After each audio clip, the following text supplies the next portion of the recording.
Présentation de la douane. L'administration des douanes dépend du ministère de l'Économie et des Finances, ministre actuel, Bruno Le Maire, et plus exactement du ministre délégué des Comptes publics, actuellement Thomas Cazenat. La directrice générale s'appelle Madame Brown. On compte actuellement environ 600 douaniers. L'administration douanière travaille aussi avec le ministère des Finances publiques et la DGCCRF.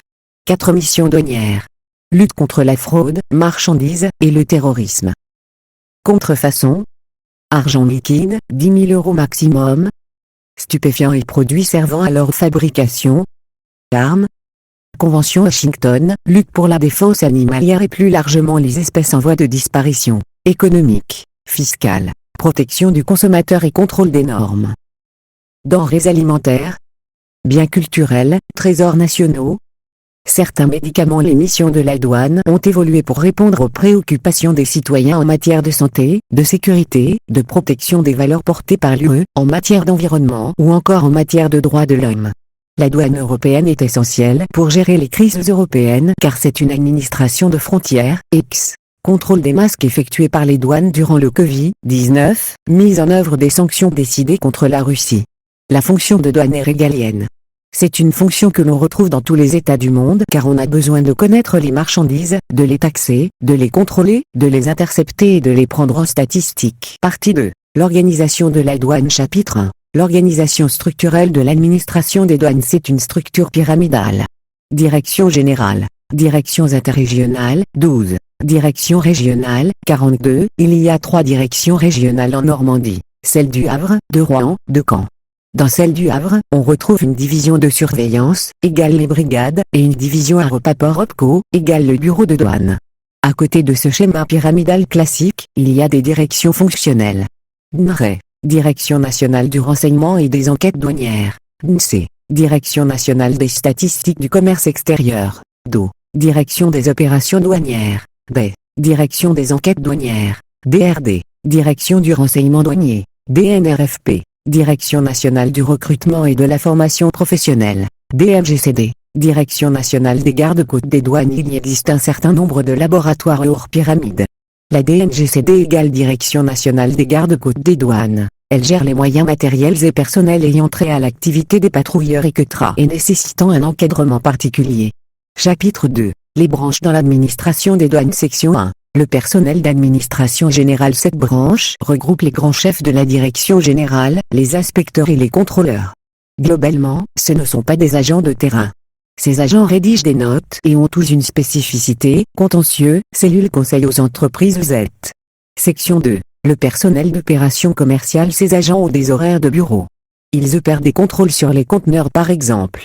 Ils exercent leur activité en civil et n'ont pas d'armes. Section 3. Le personnel de surveillance sont les douaniers en uniforme qui sont munis d'armes.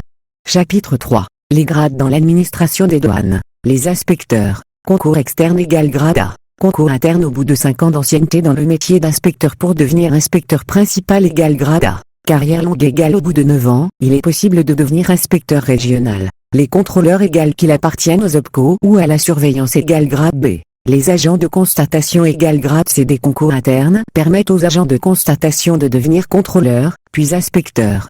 Il y a 60% d'hommes. Les contrôleurs sont plus nombreux. Il y a 52% d'agents en OPCO et AG confondus, 48% sont des agents de surveillance. Chapitre 4. Les métiers spécifiques. Les agents du SAR, service d'analyse de risque et de ciblage. Les chefs de service. Les inspecteurs des cellules conseil aux entreprises. Les inspecteurs de la formation professionnelle. Les agents poursuivants, CF-Doc 1 page 15. Les attachés douaniers à l'étranger, mission de soutien aux entreprises françaises et de lutte contre la fraude. Le service national d'enquête judiciaire, SEGF, créé en 2018. Ce service est composé d'agents des impôts et d'agents des douanes. Ce sont des officiers fiscaux judiciaires. Ils sont directement pilotés par un magistrat pour enquêter sur des problématiques douanières. Ils vont travailler sur des fraudes fiscales commises avec des comptes ouverts à l'étranger. La dénomination des échanges de marchandises pour échanger, il existe un grand cercle que l'on appelle le territoire douanier de l'UE, TDU. À l'intérieur de ce grand cercle, on retrouve un cercle plus petit que l'on appelle le territoire fiscal de l'UE, TFU. À l'extérieur du TDU, il y a donc les États tiers. Territoire fiscal de l'UE. Il est composé des 27 mais aussi de Monaco, des Açores, de Madère et de l'île de Man. Ces différents pays ont tous signé la directive TVA de 2006. Cette directive vise à contraindre les taux de TVA qui ne peuvent pas osciller au-delà de 25% et en deçà de 15%. On appelle les échanges intra-TFU des livraisons et acquisitions. Ils ne nécessitent pas de déclaration en douane mais seulement une déclaration d'échange de biens. Territoire douanier de l'UE. Il est composé du TFU mais aussi des îles espagnoles des Canaries, les DOM, les îles finlandaises d'Alan, les îles anglo-normandes. Il s'agit d'îles qui n'ont pas signé la directive TVA 2006, X, Guadeloupe taux TVA 8,6%. Les échanges de marchandises entre le TFU et ces îles sont appelés introduction et expédition. Il existe une particularité en raison du taux de TVA très différent entre ces deux zones, les échanges doivent donc se faire via une déclaration de type CO. Cette déclaration n'a qu'une visée fiscale puisqu'elle vise au paiement de la TVA. Cette déclaration ne donnera jamais lieu à des droits de douane ou anti-dumping. Les échanges entre le TDU et les États tiers s'appellent import-export. La Polynésie, Saint-Pierre-et-Miquelon, Wallis et Futuna sont considérés douanièrement parlant comme des pays tiers, même chose pour les entités espagnoles Ceuta et Melilla, les îles Féroé, le Groenland, Livigno et Campione en Italie. Il y a donc des déclarations en douane IM, import, et EX, export, qui doivent être établies entre le TDU et ses États tiers.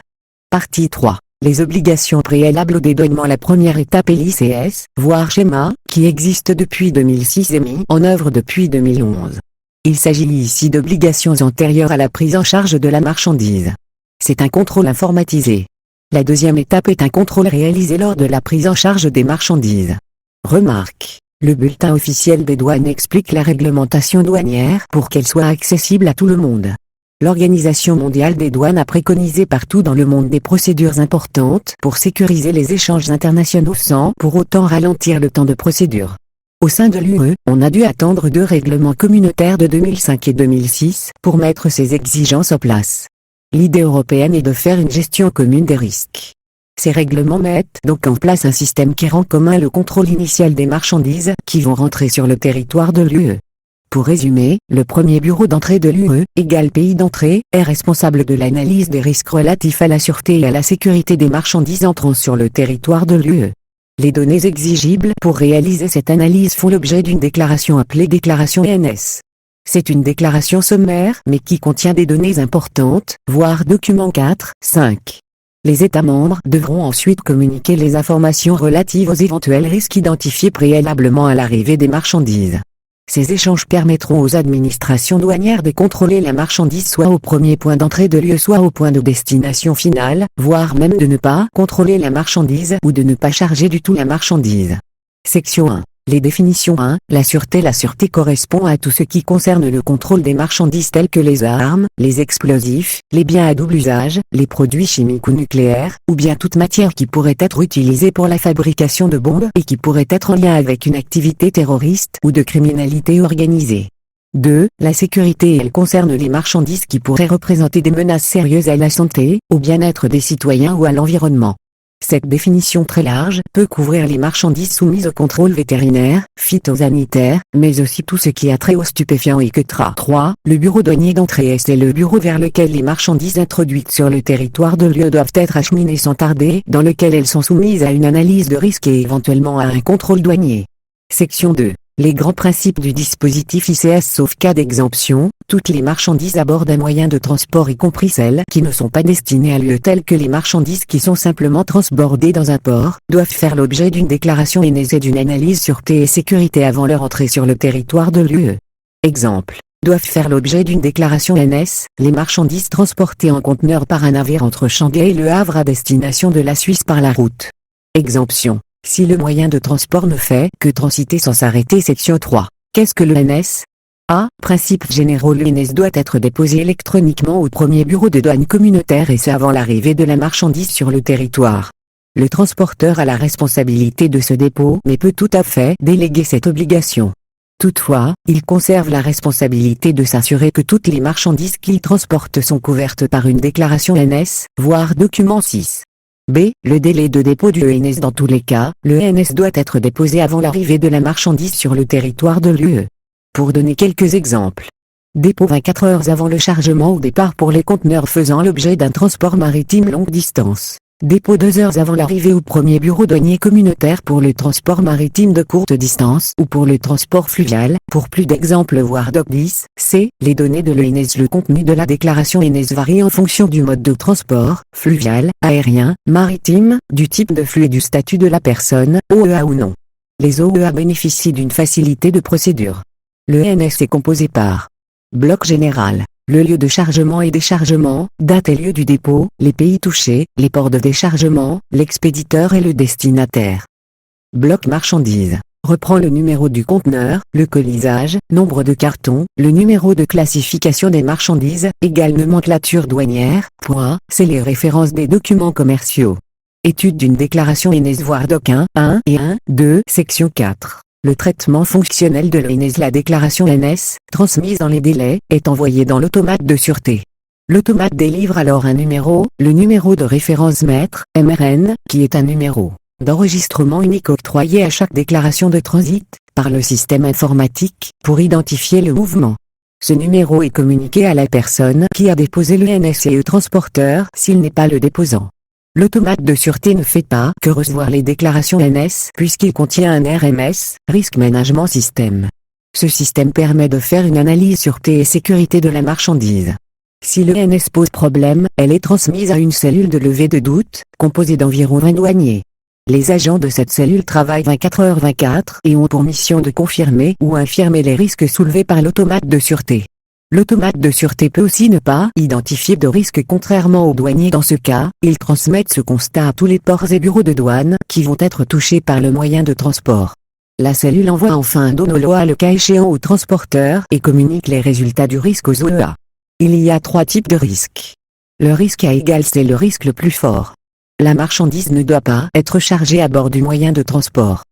Le risque B égale un contrôle doit être fait impérativement sur la marchandise au premier port d'entrée de l'UE et ce même si la marchandise devait être déchargée bien plus tard au sein d'un autre port de l'UE. Le risque C égale on va faire un contrôle de la marchandise mais on peut attendre le lieu de déchargement prévu pour que le contrôle s'opère.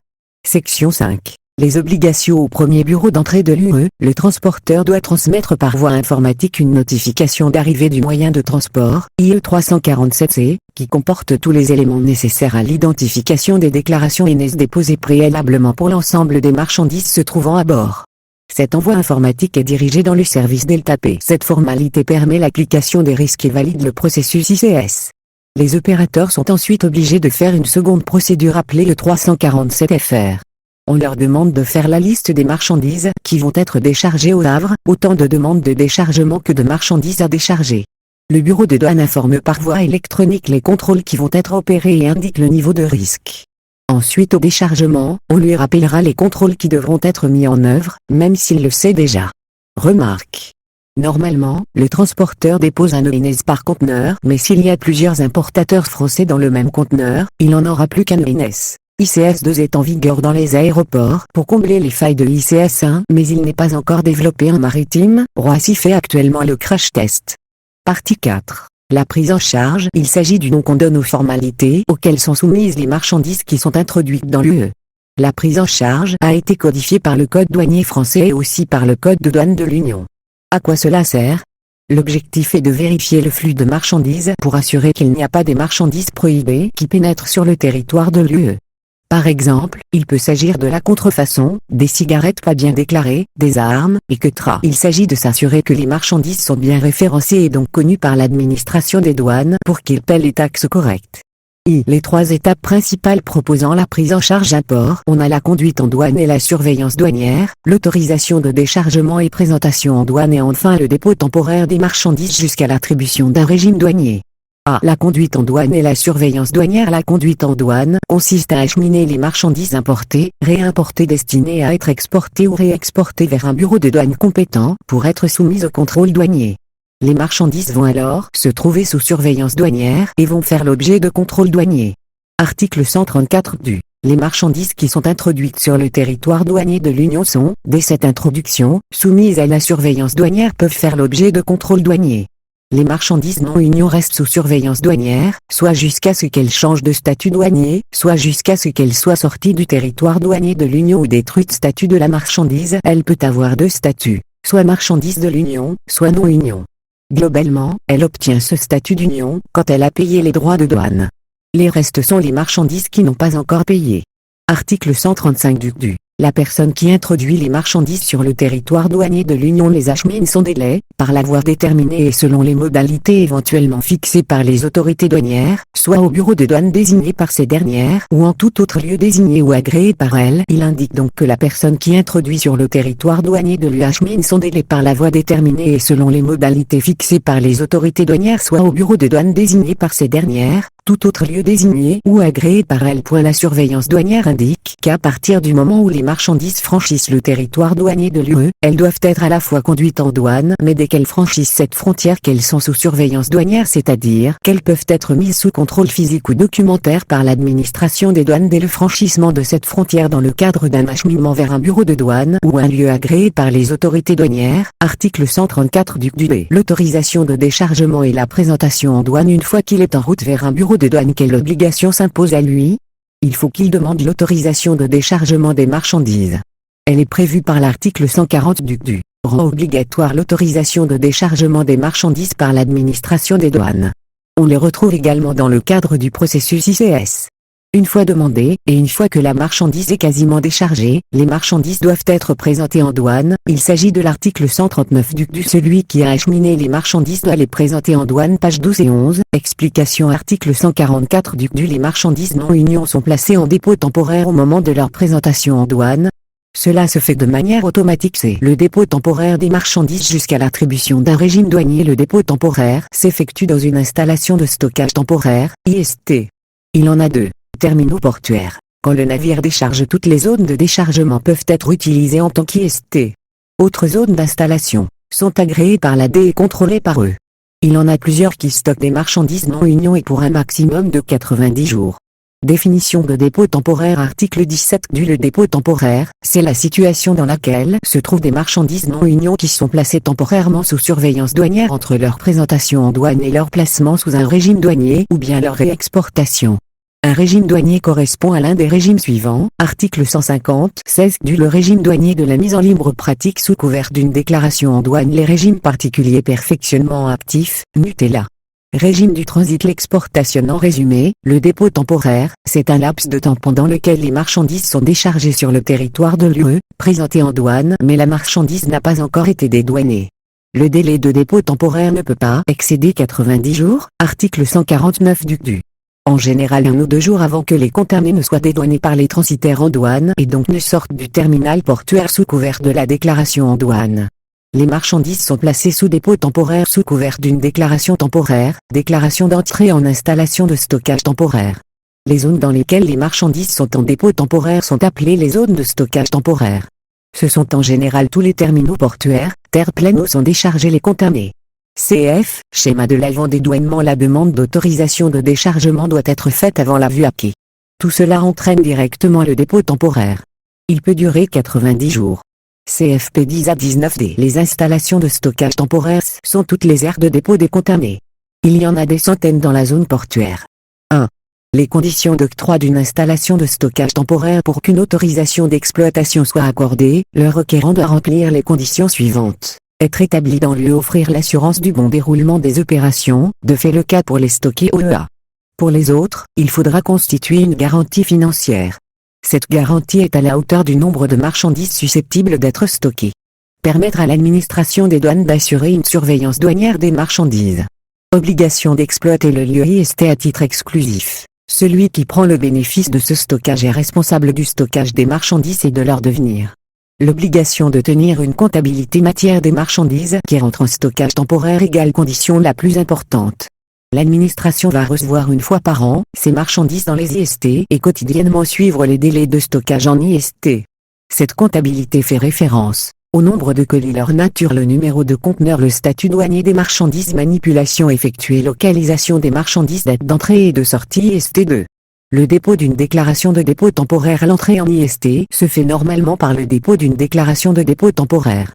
Elle reprend les mêmes informations de celle de l'ENSM ou sur l'autorisation de déchargement, type de colisage, type de M, poids etc. 3.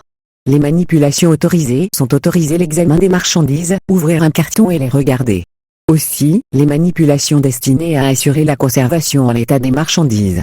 PICA interdit égale ouvrir des cartons et modifier leur contenu, l'examen et la manipulation doivent être autorisés par l'administration douanière. 4. La responsabilité du titulaire de l'IST. Le titulaire est tenu de s'assurer que les marchandises ne sont pas soustraites à la surveillance douanière, sinon il est responsable. 5. Le séjour en installation de stockage temporaire. La durée de séjour est de 90 jours. Ce délai ne peut être prorogé. Si les marchandises demeurent temporaires au-delà du délai, le titulaire de l'IST aura plusieurs choix. La destruction de la marchandise, l'abandon des marchandises avec une vente au profit du trésor public. 6. Les contrôles du service des douanes en IST. On peut faire un contrôle à l'entrée en IST. Pendant le séjour, les marchandises sont en IST, prises en comptabilité matière. Chaque jour, est vérifié que les marchandises respectent ce délai. II. La prise en charge des marchandises à l'export. Il s'agit pour le service des douanes, de s'assurer que l'ensemble des marchandises qui ont été dédouanées à l'exportation quittent bien le territoire de l'UE. Les douanes s'assurent que toutes les marchandises mises à bord des navires sont bien couvertes par une déclaration en douane d'export. Parmi les contrôles, il y a la vérification de l'existence de la déclaration en douane pour toutes les marchandises en partance. Les opérateurs qui exportent peuvent bénéficier d'une restitution de la TVA car les marchandises sont parties à l'exportation. La douane doit vérifier l'existence de la marchandise à l'intérieur des conteneurs. Il faut aussi s'assurer de la fiabilité des statistiques du commerce extérieur. Partie 5. Les lignes maritimes régulières et non régulières au sens douanier du terme section 1. Les lignes maritimes non régulières. Toutes celles qui ne bénéficient pas de l'agrément de ligne maritime régulière sont considérées comme non régulières. Par défaut, elles le sont toutes. Le transport des marchandises dans ce cas est réputé s'effectuer en dehors du territoire douanier de l'UE. Les marchandises transportées sur cette ligne sont considérées comme tierces donc non union, à moins qu'ils ne soient justifiés de leur statut union. Ce sont 99,9% des lignes. Section 2. Les lignes maritimes régulières. Ce concept ne doit pas être confondu avec le concept de ligne régulière commerciale, question de rotation des navires. En douane, les lignes régulières sont celles sur lesquelles les navires transportent régulièrement des marchandises entre des ports situés dans le territoire de l'UE. Ces navires ne peuvent pas aller ou faire escale en dehors de l'UE. Tout ce qui sera déchargé du navire sera présumé statut union. Le port de départ peut attester que les marchandises qui ont été chargées sur une ligne maritime non régulière sont bien union, c'est-à-dire qu'elles ont déjà payé les droits et taxes. Il produit alors un document de zèle. À défaut de présentation de ce document, il y a une présomption de chargement sur une ligne maritime non régulière. En pratique, les opérateurs préfèrent conserver des lignes irrégulières et être contraints au départ de faire viser le document de zèle. Partie 5. Les lignes maritimes régulières et non régulières au sens douanier du terme section 1. Les lignes maritimes non régulières. Toutes celles qui ne bénéficient pas de l'agrément de ligne maritime régulière sont considérées comme non régulières. Par défaut, elles le sont toutes. Le transport des marchandises dans ce cas est réputé s'effectuer en dehors du territoire douanier de l'UE. Les marchandises transportées sur cette ligne sont considérées comme tierces donc non union, à moins qu'ils ne soient justifiés de leur statut union. Ce sont 99,9% des lignes. Section 2. Les lignes maritimes régulières. Ce concept ne doit pas être confondu avec le concept de ligne régulière commerciale, question de rotation des navires. En douane, les lignes régulières sont celles sur lesquelles les navires transportent régulièrement des marchandises entre des ports situés dans le territoire de l'UE. Ces navires ne peuvent pas aller ou faire escale en dehors de l'UE. Tout ce qui sera déchargé du navire sera présumé statut union. Le port de départ peut attester que les marchandises qui ont été chargées sur une ligne maritime non régulière sont bien union, c'est-à-dire qu'elles ont déjà payé les droits et taxes. Il produit alors un document de zèle. À défaut de présentation de ce document, il y a une présomption de chargement sur une ligne maritime non régulière. En pratique, les opérateurs préfèrent conserver des lignes irrégulières et être contraints au départ de faire viser le document de zèle. Partie 6. La déclaration en douane. Section 1. Les différentes formes de déclaration. Les différentes formes de déclaration. Il existe 4 formes de déclaration. A. La déclaration verbale. Cette déclaration est utilisée dans les aéroports par les voyageurs. Elle vise des marchandises dépourvues de nature commerciale qui ont un caractère personnel, réservé à un usage privé et ou familial. Il existe des seuils au-delà desquels les douanes doivent être informées de l'importation de la marchandise car elle est susceptible d'être taxée. 150 € pour les mineurs et 430 € pour les majeurs. Au-delà de ces seuils, les marchandises sont susceptibles d'être taxées. La facture de la marchandise importée est nécessaire. B. L'inventaire détaillé. Il est utilisé dans le cas des opérations de déménagement, seulement pour l'importation des faits personnels des ressortissants de l'UE ayant vécu plus d'1 an à l'étranger. Ils doivent revenir, s'installer définitivement en France. Tous les biens qui sont dans le conteneur doivent avoir été acquis depuis plus de 6 mois. C'est la déclaration simplifiée. Cette déclaration ne comporte qu'un nombre restreint d'informations. C'est une procédure octroyée après un agrément de l'administration des douanes. Elle est utilisée par les opérateurs souhaitant recevoir directement et rapidement les marchandises dans les locaux. Cette déclaration comprend 2 étapes. Déclaration simplifiée. Comparer les données des la déclaration en douane complète, on l'appelle déclaration en douane ou déclaration en détail ou encore document administratif unique, DAU. Ce DAU est strictement identique dans tous les pays de l'UE depuis 2007. Il est aussi utilisé dans le cadre des échanges avec les pays tiers, Islande, Liechtenstein, Serbie, Macédoine, Grande-Bretagne, etc. Les formulaires de déclaration en douane sont toujours les mêmes, même si la langue peut varier. Section 2. Les personnes habilitées à déclarer en détail. Cette déclaration peut être validée par le détenteur de la marchandise, c'est-à-dire toute personne en mesure de présenter ou de faire présenter au service des douanes la marchandise et les documents nécessaires. Cette notion est donc plus large que celle de propriétaire de la marchandise. On comprend donc que le propriétaire peut se faire représenter pour ses opérations de déclaration, il peut même faire appel à un professionnel du dédouanement. Ce professionnel est un représentant en douane. Il accomplit, auprès des autorités douanières, des actes ou formalités douanières. L'article 395 du Code des douanes nationales, CDN, indique que les signataires des déclarations en douane sont responsables des omissions, inexactitudes et autres irrégularités relevées dans les déclarations. Le Code des douanes de l'Union, CDU, a instauré, en 2016, le principe de libre exercice de la représentation en douane. Jusqu'alors, il y avait un monopole exercé par les commissionnaires en douane. Toute personne pourra donc a priori accomplir les actes liés à la réglementation douanière. Un cadre et des conditions d'exercice sont fixés par chaque État membre. Dans tous les cas, les représentants en douane doivent être établis sur le territoire de l'UE. Par dérogation, ils pourraient être aussi établis hors de l'UE, mais il faudra des conditions de réciprocité. Une personne installée dans l'UE, labellisée opérateur économique agréé, OEA, pourra proposer ses services dans l'État où il réside mais aussi dans un autre État membre. La condition en France pour l'exercice de la représentation en douane est l'enregistrement par les services des douanes. Des critères ont été retenus pour être enregistrés par l'administration des douanes. Absence d'infractions graves répétées aux législations douanières et fiscales et absence d'infractions pénales liées à l'activité économique du demandeur. Tenue des écritures douanières et commerciales appropriées. Compétences professionnelles. Les représentants en douane sont soit des OA soit des personnes ayant des compétences professionnelles douanières. Donc tout le monde ne peut pas s'enregistrer en tant que représentant en douane. D'autant plus qu'on peut ôter l'agrément si l'agent travaille mal. Section 3. Le dépôt de la déclaration, aussi appelée validation de la déclaration, c'est le point de départ de la procédure de dédouanement, à l'import ou à l'export. Le dépôt de la déclaration constitue l'acte juridique par lequel le déclarant manifeste, dans les formes et modalités prescrites, la volonté d'assigner à une marchandise un régime douanier, s'engage à accomplir les obligations qui découlent du régime douanier sollicité, fournit toutes les indications nécessaires pour permettre l'identification des marchandises et l'application des mesures dont le service des douanes assure l'exécution. La notion de dépôt de déclaration en douane n'est plus forcément physique, elle est surtout informatique. Delta P égale présentation en douane. Delta G égale logiciel dans lequel l'opérateur valide sa déclaration en douane. On y envoie les déclarations en douane. Pour pouvoir fonctionner, le Delta G va s'appuyer sur des données qui sont contenues dans 2 principaux référentiels douaniers. ROSA. On y liste tous les opérateurs en relation avec la douane, notamment vérification numéro horaire économique opérateur registration et identification. RITA. Référentiel pour toutes les marchandises afin de les taxer régulièrement. Documents nécessaires. Prohibition, nomenclature. Section 4. Le but et le caractère de la déclaration en douane. 1. Le but. La déclaration permet de donner un statut juridique aux opérations douanières. Permettre la perception des droits et taxes. L'application des mesures du commerce extérieur. L'établissement des statistiques du commerce extérieur. 2. Le caractère obligatoire. L'article 84 du CDU indique que la déclaration en douane est obligatoire à toute marchandise importée ou exportée, doit faire l'objet d'une déclaration leur assignant un régime douanier même si les marchandises sont exemptées de droits de douane et taxes fiscales. Authentique. La signature du déclarant permet d'engager sa responsabilité. La plupart du temps, la signature est électronique, mais lors des contrôles de la déclaration en douane, on demande la signature manuscrite. Faite par écrit ou par l'informatique. Elle ne doit présenter ni surcharge, ni grattage et doit être parfaitement lisible.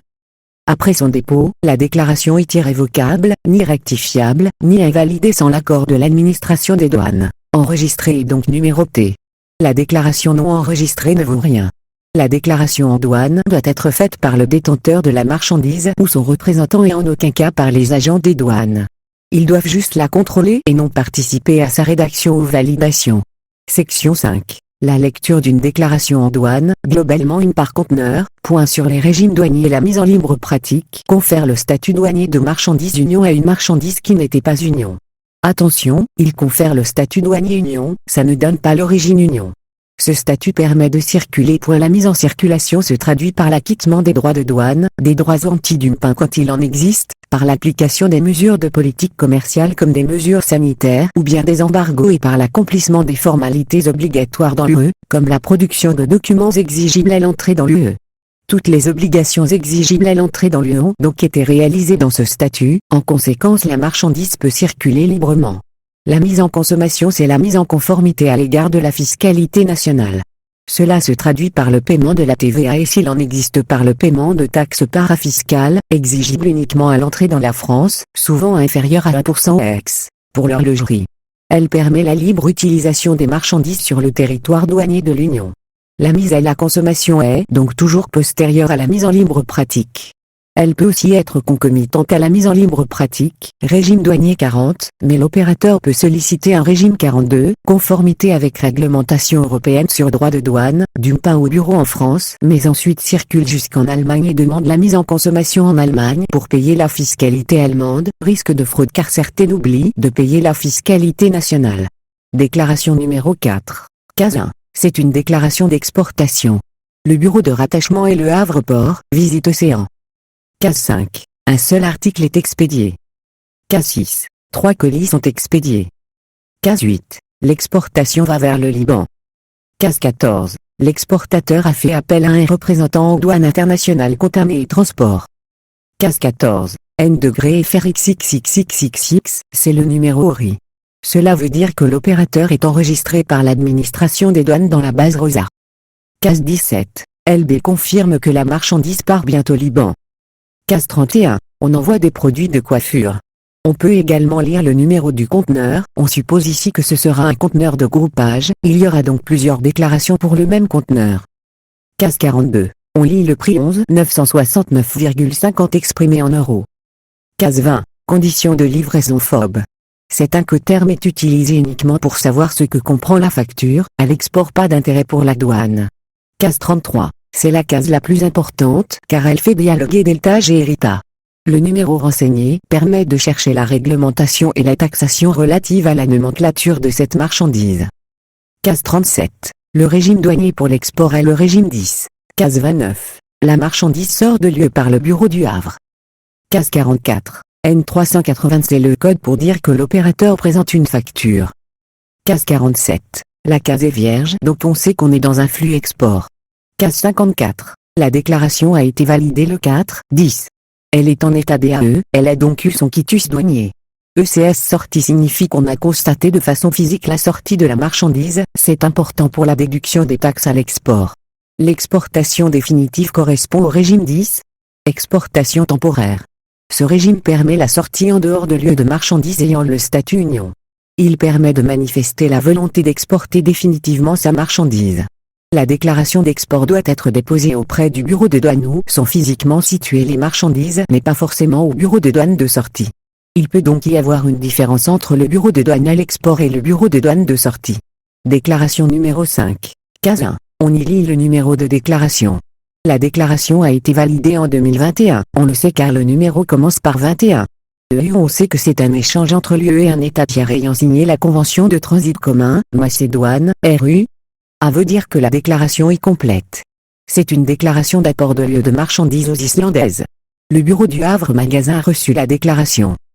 Case 54. La déclaration est en état DAE, bonne à enlever. Case 29. Le bureau entrée le Havre, donc on est sur un flux import. Case 8. L'exportateur est la société Gem Viande. Case 31. On importe de la viande d'agneau congelée. Case 6. Il y a 32 colis. Case 38. Poids de la marchandise 19 245 kg. Case 42. Le montant facturé est de 130 546 exprimé en euros. Case 20. La vente est aux conditions CIF. Case 46. La valeur statistique est toujours mentionnée à l'entrée en France. Case 37. Le déclarant demande un régime 40, mise en libre pratique et mise à la consommation. Case 36. Préférence 320 signifie qu'il y a des accords particuliers, préférence 100, c'est pour tout le monde. Case 39. Il y a un contingent tarifaire, car il n'y a pas assez de viande d'agneau dans l'UE. Case 47. TVA réduite à 5,5% car ce sont des produits alimentaires. Déclaration numéro 6. Case 2. C'est un export. Case 8. Turquie. Case 1. EU plus A, complète. Case 54. ECS en cours de sortie égale sortie physique pas encore matérialisée. Déclaration numéro 7 c'est une importation. En comparant avec la déclaration numéro 8, on voit apparaître une ligne supplémentaire dans le calcul des impositions ligne U165, cela s'explique car la Chine est l'exportateur, hors UE. Déclaration numéro 9 le rhum vient de Guadeloupe et sera livré à Paris dans le département 94, case 17. La déclaration a été validée par Port Visite Europe. On demande le régime 49, pas 40 car la marchandise circule déjà en statut union. La vente s'est faite en CIF, case 20. Déclaration numéro 10 c'est une expédition, donc la case 47 est vierge. C'est une déclaration de type CO, CF schéma TDU et TFU. Déclaration numéro 11 on a des bouteilles de verre en provenance de France. La déclaration a été enregistrée par le bureau de Fort-de-France. On note une différence de TVA, on est en deçà des 15% minimum, 8,5%. Partie 7, procédure de dédouanement section 1. La procédure de droit commun, elle présuppose la présence de la marchandise qui doit être présentée au bureau de douane et le paiement au coup par coup des droits et taxes. La marchandise peut être présentée au bureau de douane ou dans un IST, installation de stockage temporaire. Le dédouanement des marchandises se fait pendant les horaires d'ouverture du bureau. Les déclarations sont communiquées au bureau au moyen de la téléprocédure Delta G, qui permet une communication rapide du bon à enlever et la dématérialisation des demandes de rectification ou d'invalidation de la déclaration qui interviendrait postérieurement. Comment sont gérés les documents joints? Les documents en format papier, les documents factures, BL, Bill of Lading, certificat d'origine archivé par l'opérateur avec la déclaration et présenté au service des douanes en cas de contrôle. L'intérêt de cette procédure est de préparer les déclarations 24h24 et de faire des brouillons de déclaration jusqu'à 10 jours avant l'arrivée de la marchandise. Faciliter le traitement informatisé des éventuelles demandes de rectification ou d'invalidation de la déclaration en douane. Obtenir une communication rapide du BAE, quitus douanier. Section 2. La procédure simplifiée domiciliée, elle permet d'acheminer directement les marchandises dans les locaux de l'entreprise sans être dépotées ou rempotées en IST et de valider la déclaration en douane directement dans l'entreprise. Cette validation se fait en un temps, IMA, ou 2, IMC, complété par la suite. Accélère et facilite la procédure dans le but de réduire les coûts. La déclaration mentionne alors IMC. Section 3. La procédure centralisée nationale, DCN, c'est une nouveauté depuis le Code des douanes de l'Union. Il a un cadre juridique prévu à l'article 179 du Code des douanes de l'Union et pose le principe de la dissociation des flux physiques et documentaires des marchandises à l'importation comme à l'exportation. Il permet à une personne de déposer auprès d'un bureau de douane de déclaration, une déclaration en douane pour des marchandises qui sont présentées dans le ressort d'un autre bureau de douane, bureau de présentation. Les objectifs du DCN sont répondre aux contraintes du commerce international, poursuivre le processus douanier. L'opérateur a un point de contact unique égal bureau de déclaration pour toutes les opérations de dédouanement. Toute personne disposant d'un établissement stable au sein de l'UE peut demander à bénéficier d'un agrément DCN, société industrielle ou commerciale représentant en douane. La délivrance d'une autorisation est simplifiée et ne donne pas lieu à un audit, prend la forme d'un courrier reprenant les principales caractéristiques de l'agrément. Pour la répartition des compétences, le bureau reçoit les déclarations, charge à lui d'effectuer des contrôles physiques. Il donne également le BA à la marchandise quand le contrôle a été réalisé par les agents de présentation. Partie 8. La présentation des instruments de défense commerciale CF circulaire N degré Nord. FCPD 150-82-19. C'est sur les instruments de défense commerciale les États sont autorisés à adopter des mesures restrictives au commerce dans des cas précis. Ces mesures sont les mesures anti-dumping, les mesures compensatoires ou anti-subvention, les mesures de surveillance, documents, les mesures de sauvegarde, droits additionnels ou contingents quantitatifs. Les deux premières mesures ont pour objet de rétablir une concurrence loyale entre des produits fabriqués et importés de pays tiers et des produits fabriqués dans l'UE. C'est la raison pour laquelle ces mesures ne s'appliquent qu'à l'encontre des importations ou des pays tiers à l'origine des pratiques déloyales. Les deux dernières mesures n'ont pas pour objet de lutter contre une pratique déloyale mais de surveiller et de réguler les importations de marchandises susceptibles par leur volume de porter un préjudice grave à l'industrie de l'UE. Elles ont une portée plus générale car elles s'appliquent à toutes les importations de pays tiers. L'UE dispose d'autres moyens juridiques pour assurer la défense de son marché lorsqu'un produit est importé en quantité tellement accrue ou à des conditions telles qu'un préjudice grave est porté ou risque de l'être aux producteurs de l'Union. Ces mesures peuvent se traduire par la suspension des concessions tarifaires ou par l'institution de droits de douane nouveaux ou de droits additionnels. Toutes ces taxes font partie de la politique commerciale de la Commission européenne. La direction régionale de la CE émet des audits dans les États membres. Si les diligences ne sont pas faites, la Commission est en mesure de mettre les droits mal perçus à la charge du budget national. Droit anti-dumping et droit compensateur. Les mesures anti-dumping et compensatoires ont pour objet de rétablir une concurrence loyale entre les produits importés des pays tiers et les produits fabriqués dans l'Union européenne, UE. La finalité n'est pas de punir les importations tierces ou d'augmenter artificiellement le coût des produits importés, mais de lutter contre des pratiques jugées déloyales par l'OMC. Pour cette raison, ces mesures ne s'appliquent qu'à l'encontre des importations des pays d'où émanent les pratiques jugées déloyales. Section 1. Les notions de base. Les entreprises de l'Union européenne, UE, qui s'estiment lésées par des pratiques de dumping ou de subventions émanant de sociétés d'un pays exportateur tiers ont la possibilité de déposer une plainte auprès de la Commission européenne qui peut décider d'ouvrir une enquête anti-dumping ou anti-subvention. Cette enquête peut conduire à l'institution d'un droit anti-dumping ou d'un droit compensateur à l'encontre du pays exportateur concerné. Section 2. Le but des droits anti-dumping. Un produit fait l'objet d'un dumping lorsque les sociétés du pays exportateur vendent ce produit à l'exportation à un prix inférieur à sa valeur normale. La valeur normale est normalement basée sur le prix auquel le produit est vendu sur le marché intérieur du pays exportateur.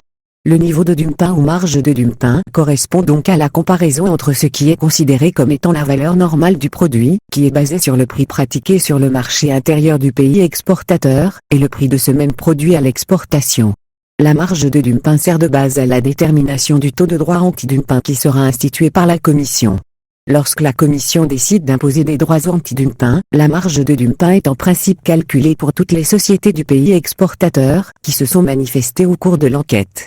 C'est pour cette raison qu'il n'existe pas un seul droit anti-dumping par pays exportateur, mais des droits anti-dumping dont les taux varient selon le niveau de dumping pratiqué par les sociétés du pays exportateur.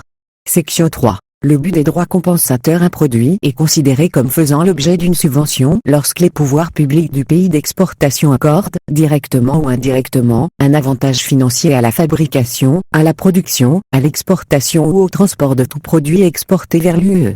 Le droit compensateur vise à supprimer les effets produits par une subvention. Section 4. Le calcul de ces droits. Les droits anti-dumping et compensateurs peuvent revêtir plusieurs formes. La forme d'un droit à valeur M exprimé en pourcentage. La forme d'un droit spécifique, c'est-à-dire un droit prélevé sur la base d'un montant fixe par quantité.